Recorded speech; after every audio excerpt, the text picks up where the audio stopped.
അതുപോലെ തന്നെ മമ്മൂക്കാനായിട്ടുള്ള screen sharing. ഇപ്പോൾ ആരോടും ചോദിച്ചു കഴിഞ്ഞാൽ കുഴപ്പിക്കുന്ന ഒരു ചോദ്യം, ലാലേട്ടൻ്റെ പാണോ അതോ മമ്മൂക്കാടെ പാണോ കംഫർട്ട്? എല്ലാവരോടും ചോദിക്കുന്ന സാറേ, ലാലേട്ടനാണ് ഇഷ്ടം മമ്മൂക്കാനാണ് ഇഷ്ടം എന്ന് ചോദിക്കുന്ന പോലെ എനിക്ക് അച്ഛനും അമ്മ വരെ പോലെ എന്ന് പറയും എല്ലാവരും. അല്ല, ഇഷ്ടാനിഷ്ടമൊക്കെ ഓരോരുത്തരുടെ നമ്മളെ കംഫർട്ട് സോൺ.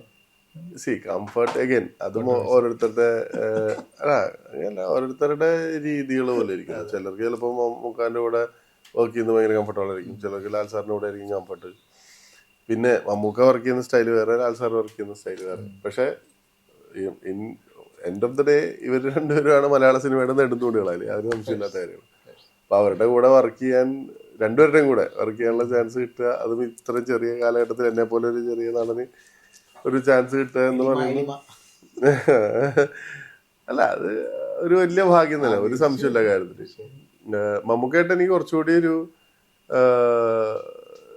കണക്ഷൻ ഉണ്ട്. അതായത് ഞാൻ ഈ സിനിമയിലേക്ക് വരാനുള്ള, ഞാൻ എൻ്റെ ആദ്യത്തെ സിനിമ എന്ന് പറയുന്നത് 2014 ഞാൻ ആദ്യമായിട്ട് ക്യാമറയുടെ മുമ്പിൽ വെക്കണേ. ലാസ്റ്റ് സപ്പർ എന്ന് പറഞ്ഞൊരു സിനിമയിലാണ്. ലാസ്റ്റ് സഫറും ഉണ്ണി മുകുന്ദൻ്റെ കൂടെയാണ് സ്ക്രീൻ ഷെയർ ചെയ്തത്. അത് എൻ്റെ സുഹൃത്തും മമ്മൂക്കയുടെ റൈറ്റ് ഹാൻഡുമായ ജോർജ്, എല്ലാവരും ഇൻഡസ്ട്രിയിൽ ജോർജ് ഏട്ടൻ എന്നറിയപ്പെടുന്നത് ജോർജ്, എൻ്റെ സെയിം ഫ്ലാറ്റിലാണ് താമസിച്ചത്. ഞങ്ങൾ വളരെ ക്ലോസ് ഫാമിലി ഫ്രണ്ട്സാണ്. മൂപ്പരാണ് അത് പ്രൊഡ്യൂസ് ചെയ്തത്. അപ്പോൾ ഞാനവിടെ ചെറിയ നാടകമൊക്കെ അഭിനയിച്ച് നടക്കുന്നുണ്ട്, പുള്ളി കണ്ടിട്ടുണ്ട്. അപ്പോൾ കൊള്ളാം, ഇവൻ ഏതാണ്ടൊക്കെ കാണിക്കുന്നത് കണ്ടോണ്ടായിരിക്കാം, സുഹൃത്ത് ബന്ധത്തിൻ്റെ പേരിലായിരിക്കാം, ഒരു ദിവസം വിളിച്ചിട്ട് പോയി. അങ്ങനെ ഒരു സിനിമ, ഒരു ചെറിയ സാധനം, ഒരു അനൂജ് സക്സേന എന്ന് പറഞ്ഞൊരു കഥാപാത്രം, ഇംഗ്ലീഷ് ഡയലോഗൊക്കെ ആയിരുന്നു. ലാസ്റ്റ് സപ്പർ എന്ന് പറഞ്ഞ പടത്തിൻ്റെ ക്ലൈമാക്സ് പോർഷനിൽ ഒരു ചെറിയ സാധനം ഞാൻ ചെയ്തിരുന്നു. അത് അന്ന് അതിൻ്റെ ക്യാമറ അജയ് വിൻസെന്റ് സാറാണ്. അജയ് വിൻസെന്റ് സാർ എന്നിട്ട് എൻ്റെ അടുത്ത് പറയുമ്പോൾ, you have got good camera presence, why don't you try in movies എന്നൊക്കെ പറഞ്ഞു. ഞാൻ ഇങ്ങനെ കളിയാക്കണമെന്ന് വിചാരിച്ചേ, പറയുന്ന മുന്നേ പോയില്ല. ഇത് കഴിഞ്ഞ് ഏതായിരുന്നു പടം, ഫയർമാൻ എന്ന് പറഞ്ഞൊരു പടം പാലക്കാട് ഷൂട്ട് നടക്കുന്നു. അപ്പോൾ ജോർജിന് എന്തോ ഒരു സാധനം കൊണ്ട് കൊടുക്കണം അത്യാവശ്യമായിട്ട്. ജോർജിൻ്റെ വൈഫ് ഉഷ എനിക്ക് തന്നിട്ട്, ഹരി എന്തെങ്കിലും ചെയ്യണം, ഞാൻ കൊണ്ട് കൊടുക്കാം, വീക്കെൻഡാണ് കൊണ്ട് കൊടുക്കാം, ചുമ്മാ വണ്ടി ഓടിക്കാൻ ചെയ്യല്ലോ, പാലക്കാടല്ലേ സ്ഥലം. അങ്ങനെ ഞാനും ഷാനി എന്ന് പറഞ്ഞ ഫോട്ടോഗ്രാഫറുണ്ട്, പുള്ളിയും കൂടി ഒരു കവർ കൊണ്ട് കൊടുക്കാനായിട്ട് പാലക്കാട് ചെല്ലുമ്പോൾ നമുക്ക് അവിടെ ഇരിപ്പുണ്ട്. രാത്രി അല്ല, പകല് 2 മണിക്കറ്റേ തോന്നും. അതിപ്പോൾ നമുക്ക് എന്താവിടെ ഞാനിങ്ങനെ ജോർജ് കൊടുക്കാൻ, ഏതായാലും വന്ന സ്ഥിതിക്ക് ഒരു വേഷം ചെയ്തിട്ട് പോകും. അല്ല ഏതായാലും വന്നില്ലേ, ഒരു വേഷം ചെയ്തിട്ട് പോകുന്നു പറഞ്ഞ് ദീപു കരുണാകരനായിരുന്നു എൻ്റെ ഡയറക്ടർ. ദീപുവിനെ വിളിച്ച് ഞങ്ങൾക്ക് ഒരു വേഷം കൊടുത്തേ, പൊക്കം കൊണ്ടാക്കളാണല്ലേ.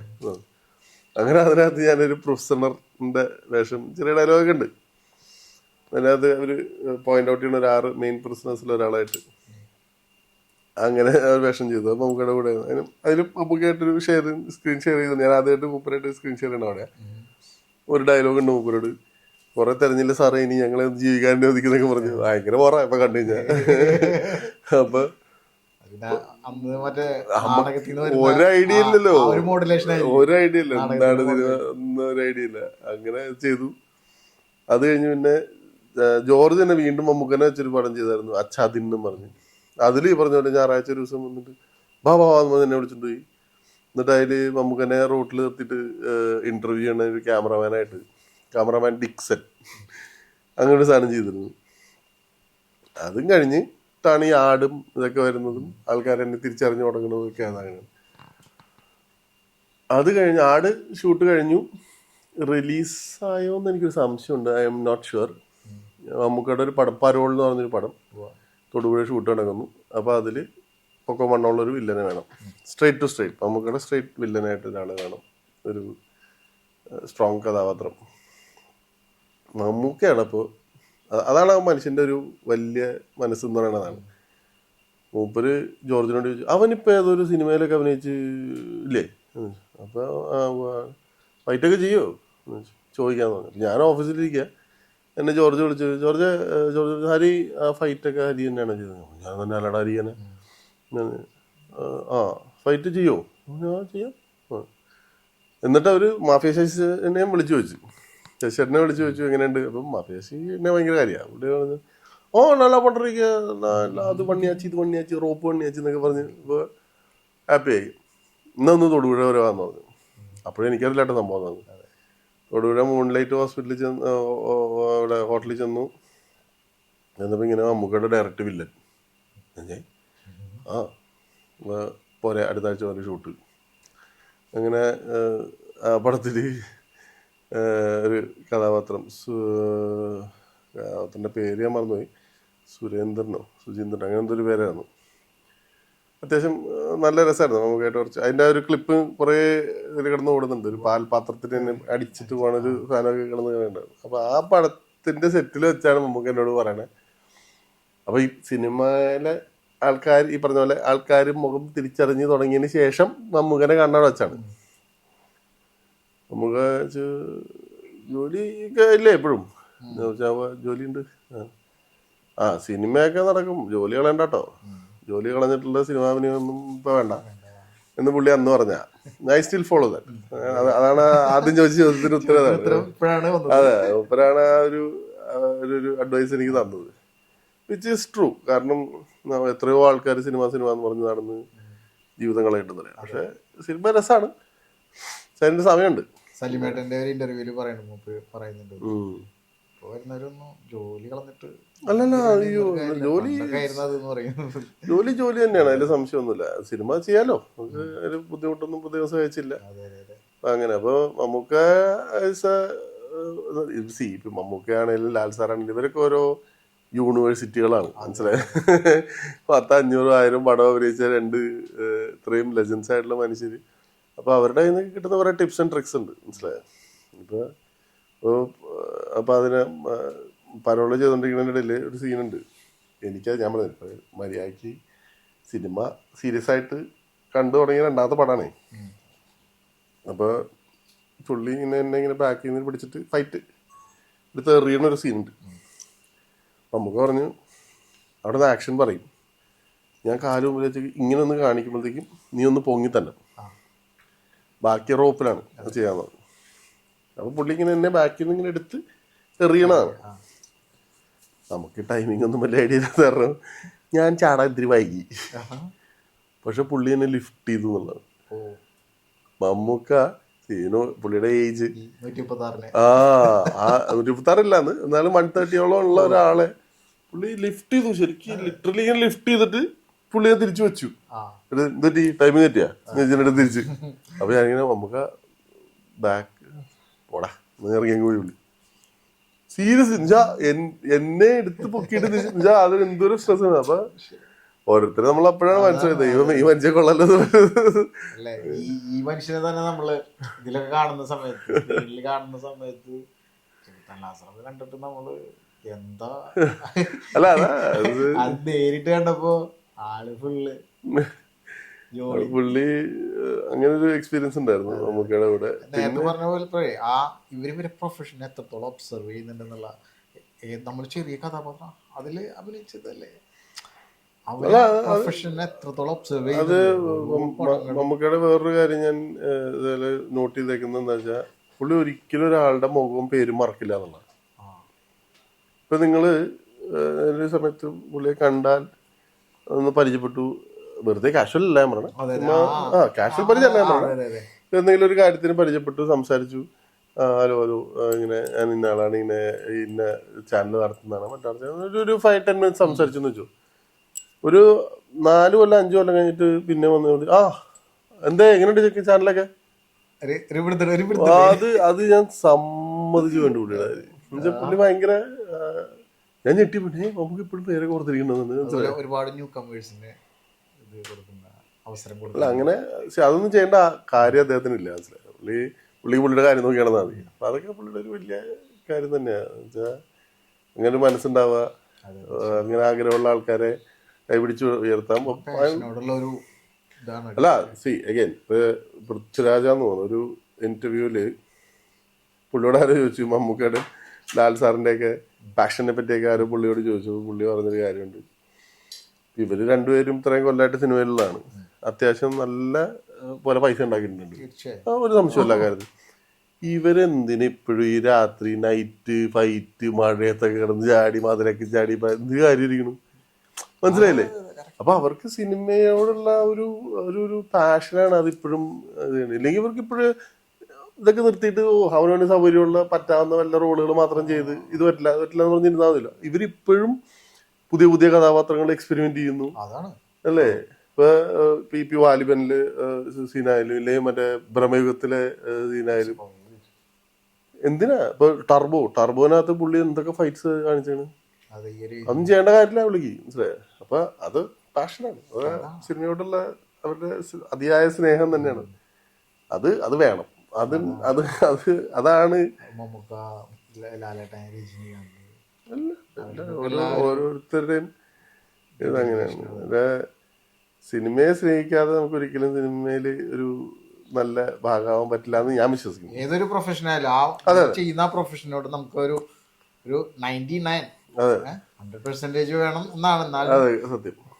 അതുണ്ടെങ്കിൽ എല്ലാവർക്കും ഒരു തോന്നലുണ്ട് സിനിമ എന്ന് പറയുന്നത് ഈ പറഞ്ഞ പോലെ ഒരു സുഖമുള്ള പരിപാടിയാണ്. കാരണം പുറത്തു നിന്ന് ഒരാൾ കാണുമ്പോ എന്താ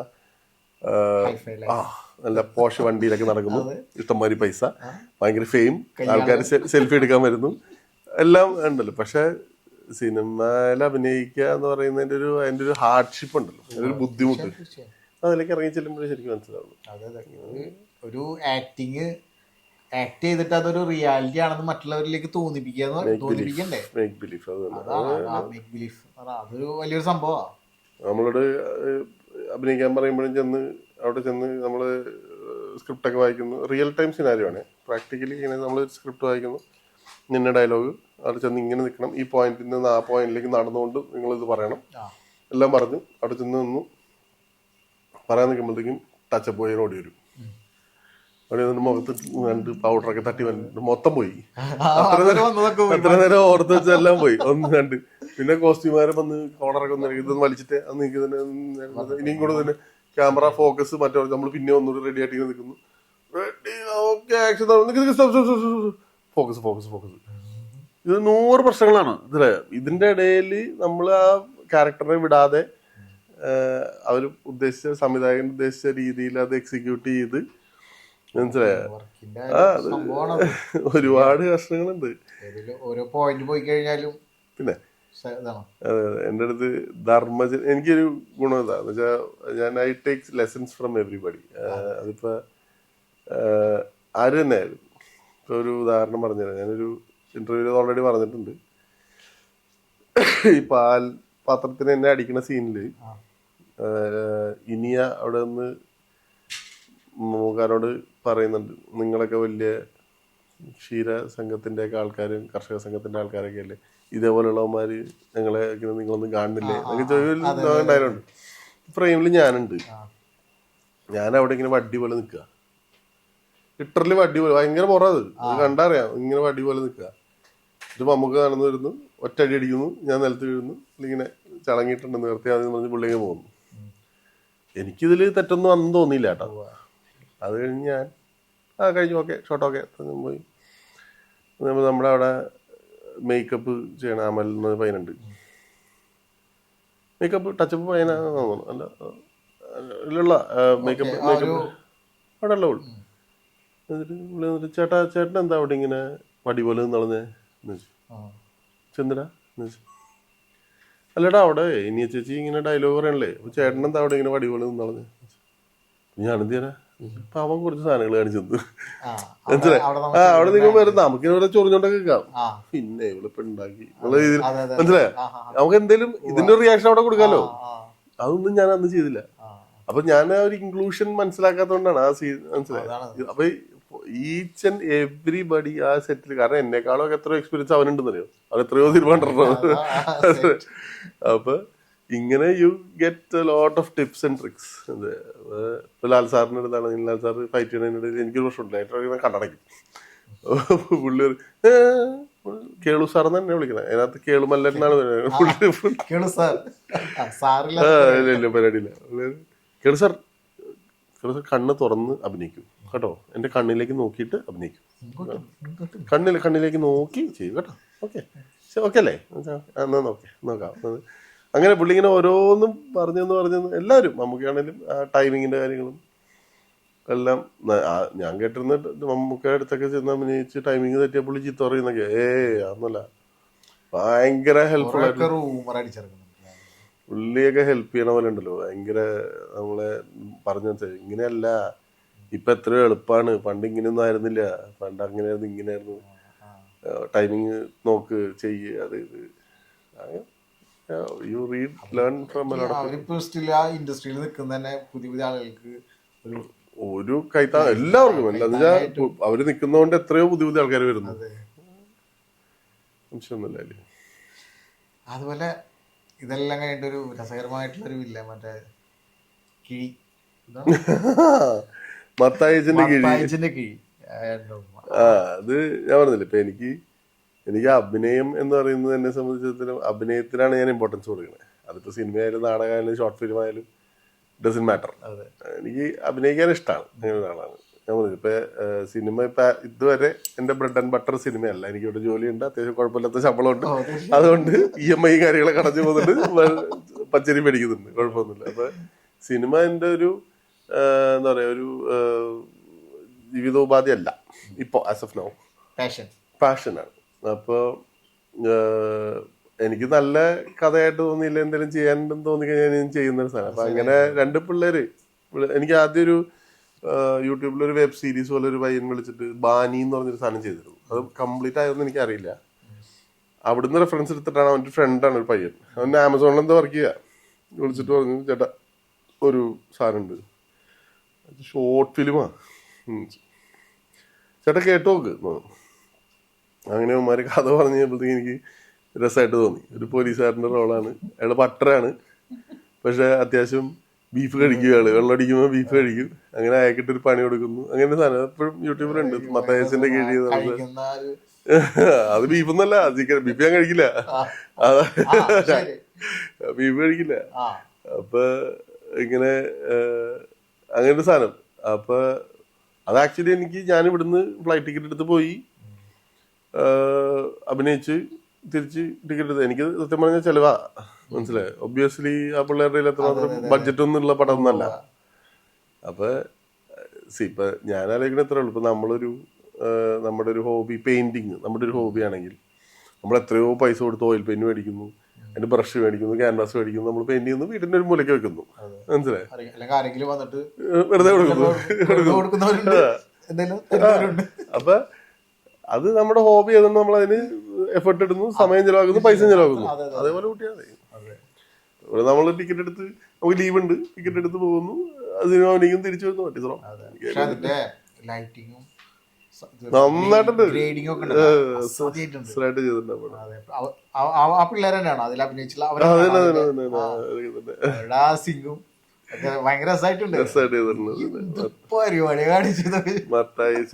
മലപ്പുറം സൈഡിലൂടെ ഷൂട്ട് ചെയ്തത്.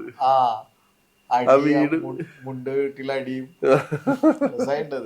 മസ്റ്റ് വാച്ച് ചെയ്യേണ്ട ഒരു ഇതാട്ടോ ഷോർട്ട് ഫിലിമാണ് അത്. അതേപോലെ മറ്റേ ഡേവിഡിലല്ലേ ഒരു പ്രാണിനെ അത് അവിടെ സ്പോട്ടിൽ ഉണ്ടായത് സംഭവം തോന്നുന്നു. അതെ അതെ അതെ. അപ്പൊ ഡേവിഡ് എങ്ങനെ വെച്ചിട്ടുണ്ടെങ്കിൽ എന്റെ കൂടെ വർക്ക് ചെയ്യുന്ന പയ്യനാണ് അത്, അരുൺ എന്ന് പറഞ്ഞത്. അവരാണ് അതിലാ ഹീറോ മെയിൻ. അവിടെ ഇല്ല, അവിടെ പഴയ കമ്പനിയിൽ വർക്ക് ചെയ്ത്, അവിടെ വർക്ക് ചെയ്തിരുന്നപ്പോ കൂടെ വർക്ക് ചെയ്തിരുന്ന. അവന് സിനിമയൊക്കെ അത്യാവശ്യം ഇൻട്രസ്റ്റ് ഉള്ള ആളാണ്. പുള്ളി ഇങ്ങനെ വിചാരിച്ചേട്ടാ ചെയ്യോ എന്നൊക്കെ ചോദിച്ചു. എന്ത് ചെയ്യാനുണ്ടോ? അല്ല എനിക്ക് അരിച്ചേട്ടനെ ഒന്ന് ഇൻക്ലൂഡ് ചെയ്യിച്ചാൽ കൊള്ളാൻ ചെയ്യാം എന്ന് പറഞ്ഞു. അവൻ്റെ ഒരു ബുദ്ധിമുട്ടൊക്കെ ആയിരുന്നു എന്നോട് ചോദിക്കാൻ. അപ്പൊ അങ്ങനെ ചെയ്തത്. അപ്പൊ പുള്ളി പറഞ്ഞിങ്ങനെ ഭയങ്കര മനുഷ്യൻ എനിക്കൊന്നു. അപ്പൊ അയാളോട് കയറി ആൾക്കാർക്ക് ചോദിക്കാൻ ഒരു മടിയേക്കുന്നത്. പക്ഷെ എന്നാ ആള് മനസ്സുകൊണ്ട് ഭയങ്കര പാവാണ്. ഒരു എന്താന്ന് വെച്ചാ ഇയാള് കേറി വരുമ്പോ അയ്യോ ഇതെങ്ങനെ ഇയാള് ചോദിക്കണെന്നുള്ള പേടിച്ച് നിക്കാണ് അവൻ. അപ്പൊ എന്റെ ശരിക്കുള്ള സ്വഭാവം നാട്ടുകാരെ കാണിക്കാനായിട്ട് അപ്പൊ ഇന്ന് പിന്നെ ഇങ്ങനെ ചെയ്താലത് ഉറുമ്പിനെ ഇങ്ങനെ പേന വെച്ച് അവിടെ ചുമ്മാ ഒരു സാധനം ഇട്ട് നോക്കില്ല. ഇങ്ങനെയൊക്കെ ഓരോ പരിപാടികൾ ചെയ്യും. ഷോർട്ട് ഫിലിംസ് എനിക്കിഷ്ടാ. നമുക്ക് കുറെ എക്സ്പെരിമെന്റ് ചെയ്യാൻ പറ്റും. പിന്നെ ഈ പറഞ്ഞ ഒരു വലിയ സിനിമ എന്ന് പറയുമ്പോൾ അതിന് ഒരുപാട് കാര്യങ്ങൾ നോക്കാണ്ടല്ലോ. അതിൻ്റെ കമേഴ്ഷ്യൽ പാർട്ട് നോക്കണം, പിന്നെ ഡയറക്ടറുടെ ഒരുപാട് നമ്മ ഇപ്പം എന്നെ പോലൊരു നടന് നമ്മുടെ ഇഷ്ടത്തിനൊന്നും കയറി അങ്ങനെ ചെയ്യാനൊന്നും പറ്റുന്നില്ല. പക്ഷെ ഒരു ചെറിയ ഷോർട്ട് ഫിലിം എന്ന് പറഞ്ഞാൽ നമുക്ക് സജസ്റ്റ് ചെയ്യാം, ആളുകളിലേക്ക് പെട്ടെന്ന് എത്തിച്ചെല്ലാം. അത് കുറച്ചുകൂടി ഫ്ലെക്സിബിൾ ആയിട്ട് തോന്നിയിട്ടുണ്ട് എനിക്ക്. അതുകൊണ്ട് ചെയ്യാൻ ഇഷ്ടമാണ്. അതെ. ഡ്രാമ ഇപ്പൊ ചെയ്യുന്നുണ്ടോ? ഞാനിങ്ങനെ പ്രൊഫഷണൽ ഡ്രാമ പരിപാടികളൊന്നുമില്ല. എന്നാലും ഇങ്ങനെ ഫ്ലാറ്റിലാണ് ഞാൻ നേരത്തെ താമസിക്കുന്ന ഫ്ലാറ്റിലാണേലും ഓഫീസിലാണേലും അങ്ങനെ കുറെ ഓപ്പർച്യൂണിറ്റീസ് എനിക്ക് ഡ്രാമാസിന് കിട്ടിയിട്ടുണ്ട്. സ്റ്റേജിൽ ഡ്രാമ, പക്ഷെ സിനിമ പോലെ അല്ലല്ലോ, ഇൻസ്റ്റന്റ് റിസൾട്ട് ആണല്ലോ. ചെരുപ്പ് അവിടെ കിട്ടും, ഇല്ലെങ്കിൽ കയ്യടിയാണെങ്കിലും അപ്പൊ കിട്ടും. കുറച്ചുകൂടി എഫർട്ടുള്ള സാധനമാണ്. അതെ, അപ്പൊ അത് കാരണം എനിക്കിഷ്ടമാണ് ഇൻസ്റ്റന്റ് പരിപാടി അറിയാൻ പറ്റും. നമ്മള് ചില സാധനമൊക്കെ നമ്മൾ ഒട്ടും പ്രതീക്ഷിക്കാത്ത സാധനത്തിനൊക്കെ ഭയങ്കര കയ്യടി കിട്ടിയിട്ടുണ്ട്. ടൈമിംഗ് ആണ്, ടൈമിംഗ് ഒരു അങ്ങനെ പോകും. ഡ്രാമ കിട്ടിയാൽ എപ്പോഴും ചെയ്യും. അതാ പറഞ്ഞില്ല, എന്ത് അഭിനയിക്കാനുള്ള ചാൻസ് എവിടെ കിട്ടിയാലും ഞാൻ ഇവിടെ ഖത്തറിൽ ഇങ്ങനെ ഡ്രാമ ചെയ്യുന്ന ഒരുപാട് ടീം ഉണ്ട്. അവരായിട്ട് അങ്ങനെ വല്ല ഇല്ല. ഇവിടെ ഇപ്പൊ കുറെ പേര് ഇവിടെ ഒരുപാട് അത്യാവശ്യം നല്ല ഷോർട്ട് ഫിലിം ചെയ്യുന്ന ആൾക്കാർ മറ്റൊക്കെ കുറെ കേട്ടു. പക്ഷെ ഇതുവരെ അങ്ങനെ ഓപ്പർച്യൂണിറ്റീസ് എനിക്ക് ഇവിടെ വന്നിട്ടില്ല. ഞാൻ അറിഞ്ഞിടത്തോളം നല്ല ഡ്രാമ ചെയ്യുന്ന ആളുകളുണ്ട്. ഈ ആൾക്കാർക്ക് എന്നെ അപ്രോച്ച് ചെയ്യാനുള്ള ബുദ്ധിമുട്ടാണോ എന്ന് എനിക്കറിയില്ല. പക്ഷെ ആരും ഇതുവരെ എന്റെ അടുത്ത് ഇവിടെ വന്ന് സംസാരിച്ചിട്ടില്ല. അതെ, ഞാൻ റെഡിയാണ്. അതെ, മറ്റേ നമ്മൾ പടത്തിലാണ് ഇതൊന്നുമില്ല, ശുദ്ധനാ പാവാ. അപ്പൊ ഈ അഭിനയിക്കാൻ മഹേഷിന്റെ പ്രതികാരത്തിൽ പറയുന്നത് മഹേഷിന്റെ പാവാ. അതെ, അങ്ങനെ കിട്ടിയാൽ നമ്മൾ ചെയ്യും. ഇപ്പൊ സിനിമകള് ലൈനപ്പ് ചെയ്തേക്കണ കുറച്ചെണ്ണം ഉണ്ട്. അടുത്ത വർഷത്തേക്ക് കുറച്ച് 2-3 അവിടെ നിന്നൊക്കെ വന്ന് നിൽക്കുന്നുണ്ട്. പറയാൻ പറ്റിയത് ഏതെങ്കിലും ഉണ്ടോ? ഇല്ല, ഇപ്പൊ ആട് 3 മാത്രം പറഞ്ഞേക്കാം. ആട് 3 ഏതായാലും ഏപ്രിലിൽ ഉണ്ടെന്ന് പറയുന്നുണ്ട്. വേറെ 1-2 ഈ കഴിഞ്ഞ കൊല്ലം നടക്കാതെ പോയ 2 നിൽക്കുന്നുണ്ട്. ഏതൊക്കെ ചെയ്യാൻ പറ്റുമെന്ന് എനിക്കറിയില്ല, അതുകൊണ്ട് ഞാൻ പറയാത്തത്. ലീവും ഒക്കെ പ്രശ്നമായതുകൊണ്ട്. സിനിമകൾ ഇഷ്ടംമാതിരി വരും. അടുത്ത കൊല്ലത്തെ ലീവില് അതെ അതെ ഈ വർഷത്തെ കുറച്ച് ബാക്കി ഒരു 4-5 ഉണ്ട്, അത് അങ്ങോട്ട് കയറും. അപ്പൊ അങ്ങനെ നോക്കാം. ഇപ്പൊ ഇന്ന് രാവിലെ ഒരു കോള് വന്നായിരുന്നു, ഹിന്ദി സിനിമയാണ്. അറിയില്ല എങ്ങനെയാന്ന്, കളരി അടി എന്നൊക്കെ പറയുന്നുണ്ട്. എല്ലാം ദൈവത്തിന്റെ കയ്യിലല്ലേ, അന്നത് സ്വീകരിക്കാൻ പറ്റില്ലെങ്കിൽ പറയുന്ന പോലെ അന്യ സംസ്ഥാനത്ത് തൊഴിലാളികൾ വന്നിട്ട് ഇവിടെ വന്നിട്ട് പണിയെടുക്കുന്നുണ്ടല്ലോ. അപ്പൊ പിന്നെ നമ്മുടെ ആളുകളൊക്കെ ഇനി അങ്ങോട്ട് പോയിട്ട് അവിടെ പണിയെടുക്കട്ടെ എന്ന് പറഞ്ഞ പോലെ. ഇതുവരെയുള്ള കാര്യങ്ങളൊന്നും നമ്മള് ഇങ്ങനെ ആഗ്രഹിച്ച് അയ്യോ അങ്ങനെ അഭിനയിക്കണമെന്നും വെച്ച് വന്നതല്ല. എല്ലാം just came in to me. പറ്റാവുന്ന പോലെ നമ്മളത് എക്സിക്യൂട്ട് ചെയ്തു എന്ന് മാത്രമേ ഉള്ളൂ. ഹോളിവുഡും ടോളിവുഡും ബോളിവുഡിലെത്തി, അവിടെ ഇനി ഹോളിവുഡ് തന്നെ. അല്ല, ഇപ്പൊ കാന്താര റിലീസായി കഴിഞ്ഞാൽ അവരിങ്ങനെ സെറ്റിൽ ഇങ്ങനെ ആൾക്കാർ പറഞ്ഞോണ്ടിരിക്കണ്ടേ, ഈ പടം ഇറങ്ങി കഴിഞ്ഞിട്ടുണ്ടെങ്കിൽ സാറ് ഇനി കന്നഡ വരും, തെലുങ്ക് വരും, തമിഴ് വരും, ഹിന്ദി വരും. ഞാൻ എന്റെ പൊന്നെണ്ണ വരട്ടെ, വരുന്നത് നമ്മളതേപോലെ നോക്കുക. കാരണം കാരണം ഇപ്പൊ നമ്മൾ ഈ ജോലിയും സിനിമയും കൊണ്ട് നടക്കുന്നതിൻ്റെതായിട്ടുള്ള ഒരുപാട് റെസ്ട്രിക്ഷൻസ് എനിക്കുണ്ട്. അത് ആ റെസ്ട്രിക്ഷൻസിൽ നിന്നുകൊണ്ട് ചെയ്യാനാണ് എനിക്കിപ്പൊ താല്പര്യം. ഇനി എന്തെങ്കിലും നമുക്ക് സിനിമ വിട്ട് ജോലി വിട്ട് ഫുൾ ടൈം സിനിമയിലേക്ക് ആവണം എന്ന് തോന്നുന്നു, അന്നങ്ങനെ നോക്കാം. അല്ല, ഈ ഒരു ഡെഡിക്കേഷൻ ഉള്ളതുകൊണ്ട് എനിക്ക് എൻ്റെ ഒരു മനസ്സ് പറയുന്നു ആ ഒരു ലെവലിലേക്ക് വരും. അതെ, അങ്ങനെ ആവട്ടെ. ഇനി ചിലപ്പോ നമുക്ക് കാണണമെന്നുണ്ടെങ്കിൽ ഇനോഗ്രേഷൻ ഖത്തറിൽ ഇനോഗ്രേഷൻ വരുമ്പോ ഒന്ന് വിളിച്ചാൽ മതി, നമ്മളിവിടെ ഒക്കെ തന്നെ ഉണ്ടാവും. ചേട്ടാ, അപ്പോൾ കുറച്ച് സമയം കൊണ്ട് ഒരുപാട് കാര്യങ്ങൾ നമ്മൾ ഇത് പറഞ്ഞു തന്നു, ഒരുപാട് വിശേഷങ്ങൾ പങ്കുവെച്ചു, ഒരുപാട് അറിയാതിരുന്ന ഒരുപാട് കാര്യങ്ങൾ, ബിഹൈൻഡ് ദ സ്ക്രീൻ കാര്യങ്ങളൊക്കെ നമുക്ക് പറഞ്ഞു തന്നു. എന്തായാലും അടിപൊളിയായിരുന്നു, നല്ലൊരു സെഷനായിരുന്നു ഇത്. ഒരുപാട് നന്ദിയുണ്ട് നമ്മുടെ ജസ്റ്റ് റൈറ്റ് മീഡിയയുടെയും അതുപോലെ ഓൾ ക്രൂസിൻ്റെ നമ്മുടെ ഫ്രണ്ട്സിൻ്റെയും ഭാഗത്തുള്ള എല്ലാ ഒരു നന്ദി അറിയിക്കുകയാണ്. എനിവേ, ഞാനിങ്ങനെ ഒരുപാട് ഇന്റർവ്യൂ ഒന്നും ചെയ്യുന്ന ഒരാളല്ല. എനിക്ക് അങ്ങനെ ഈ പറഞ്ഞ ചോദ്യവും ഉത്തരം പറഞ്ഞ് ശീലവുമില്ല. ഇറ്റ് വാസ് കംഫർട്ടബിൾ ഇങ്ങനെ സംസാരിച്ചു പോകുന്ന രീതിയിൽ വളരെ നന്നായി.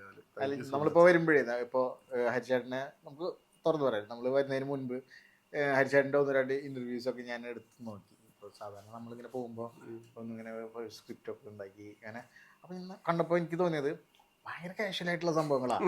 അങ്ങനെ ചോദിക്കുന്ന ഒരു ഫുൾ ഇങ്ങനെ അങ്ങനെ പോവാണ് ഒരു. അപ്പം എനിക്ക് തോന്നിയത് സ്ക്രിപ്റ്റ് ഒന്നും വേണ്ട, ഇതേപോലെ തന്നെ പോവാണ്. അത് ശരി സക്സസ് ആവുകയും ചെയ്തു. സെക്ഷനേക്കാളും ഒരു കോൺവെർസേഷനിലാണ് അതെ അതെ അതെ അതെ, സക്സസ് ആയി എന്നാണ് നമ്മുടെ വിചാരം. അതെ അതെ, നിങ്ങൾ കണ്ട് നിങ്ങളുടെ അഭിപ്രായം രേഖപ്പെടുത്തുക എങ്ങനെ ഉണ്ടായിരുന്നു എന്നുള്ളത്. കൂടാതെ നമ്മൾ എല്ലാ പ്രാവശ്യം പറയാറുള്ളതാണ്, നിങ്ങൾ കണ്ടു കഴിഞ്ഞാൽ കാണുക, സബ്സ്ക്രൈബ് ചെയ്യുക, അതുപോലെ തന്നെ ലൈക്ക് ചെയ്യുക, ഷെയർ ചെയ്യുക, വിലപ്പെട്ട നിർദ്ദേശങ്ങൾ ഞങ്ങൾ അറിയിക്കുക. അപ്പോൾ മറ്റൊരു താരവുമായിട്ട് ഇനിയും കണ്ടുമുട്ടുന്നവരെ ഗുഡ് ബൈ.